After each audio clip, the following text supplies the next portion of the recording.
Whether we do have the sufficient funding to achieve all the SDGs, well, from the very beginning, we knew we didn't have it. That was a very basic fact, and the governments needed to add more, but also we needed to look for innovative ways that mobilizes other financial resources from the government and from the governments as well as the companies and the local businesses and local initiatives themselves. They need to work on that. That's why in my fundraising business, I have two domains of work. One is diversification of fundings, and the other one is increasing self-financing. Because as long as all the projects are dependent on one resource, like the governmental resources, for instance, if a crisis like COVID happens and the government decides to shift the attention, the project will go down. And as long as the existence of our project is continuously based on the funding that we receive, it would never become sustainable, let alone durable. So that's why we need to look into self-financing of our projects. And in this way, we can make sure that in a long run, we can manage to keep up the project, basically. I decided to start a PhD on this subject because of a very big frustration that I felt throughout my work as a practitioner in development aid sector. I've been working in the field for about 15 years, and the last 10 years of it has been very much focused on fundraising. And I noticed that I raise funds for an organization, they spend it, and when the money is finished, the project is gone. There is no follow-up in terms of the sustainability of the project. And I noticed as long as this is always about gaining more money and injecting more money to the project and never becoming sustainable, then it became a frustration for me. Another part of it was that I realized I worked for War Child for a while, and I always give this example that War Child is one of the organizations is doing a very great job when it comes to supporting the children in a psychosocial domain.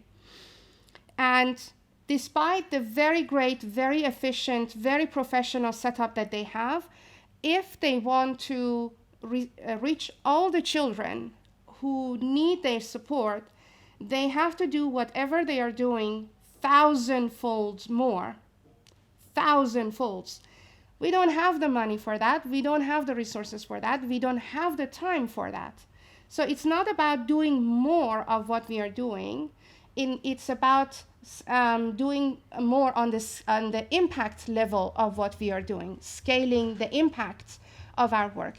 And these combined pushed me towards digging deeper on the subject, on how we can scale impact, not just bigger, but at a higher level. And that's why I came up with this research. And luckily, I had Professor Rob van Tulder, who took me as his student, and he became my promoter. And that's why I can research this subject at the moment. When we talk about finding the right partners, it's about the target that you want to achieve and who needs to be there in order to help you to get there. And for instance, if you want to mobilize a neighborhood to switch from natural gas, to solar panels for their electricity and for their what is verwarming? Heating. Thank you. You need to mobilize the whole neighborhood because you cannot cut off one house only from that. It's much more cost effective, for instance.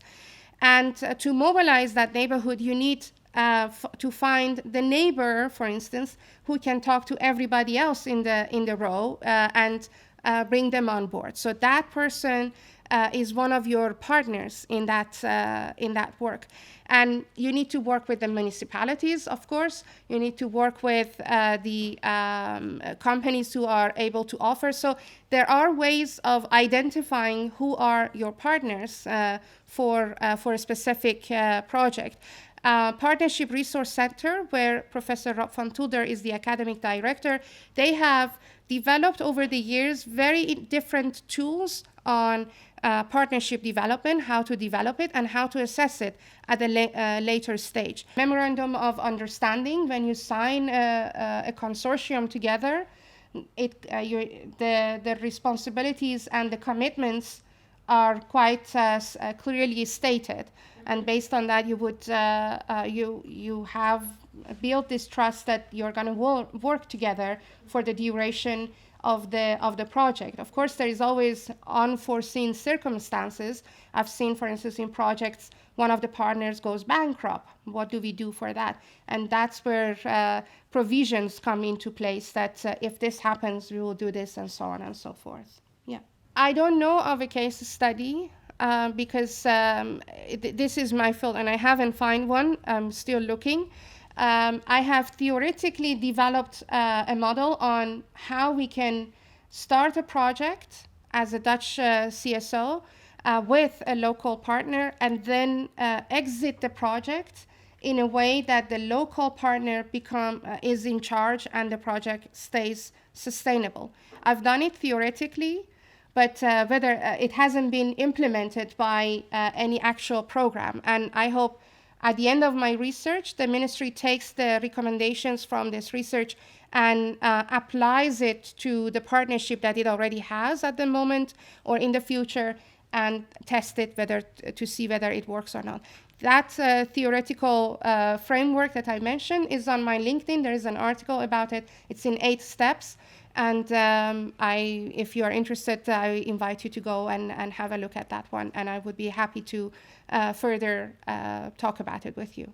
Thank you. Maybe in this 1 or 2 minutes, I can walk you to the third stage, third phase of my work, and that's called scaling. And the way I see it is that when we got to the point in our implementation that we say we achieved something and we celebrate it, then we need to go back and look how we can be more agile. How can we do the things we've been doing and are successful in a more effective way and more efficient way? Because effectivity and efficiency leads to impact. And then when we do this, mastering it is a very critical stage, because a lot of the times organizations go and start a project, they learn it, and then it's the end and it's finished, and we don't do anything else with that learning process. And then when we start a new project, we start from scratch. It's very important to learn this process and master it so we can repeat it. And replication is a form of scaling, but efficient and effective replication. And at last, we need to be able to anchor this process. It needs to become our second nature, that from the very beginning, when we start a partnership, it's about a lasting and durable impact that is scalable. And when that becomes part of our working ethics, when that becomes part of our corporate culture, our organizational culture, then it anchors and stays, and we just do it. That becomes the new norm for us. These 3 steps I have identified as part of the scaling. And again, I'm curious to hear if you feel, oh no, something is missing or it's not clear. I'm here to answer your questions on that. When something is anchored in our work, in our behavior, it becomes our second nature. It means that you don't need to think to do certain things in certain way. You just do it. It becomes your habit. And if we change the way we are doing development aid work, then the way that we are doing cross-sector partnerships, and it becomes the new norm, then it is anchored, and then we are constantly running projects that are not only impactful, but scalable. Maybe we can take the lead and have the first coffee after this.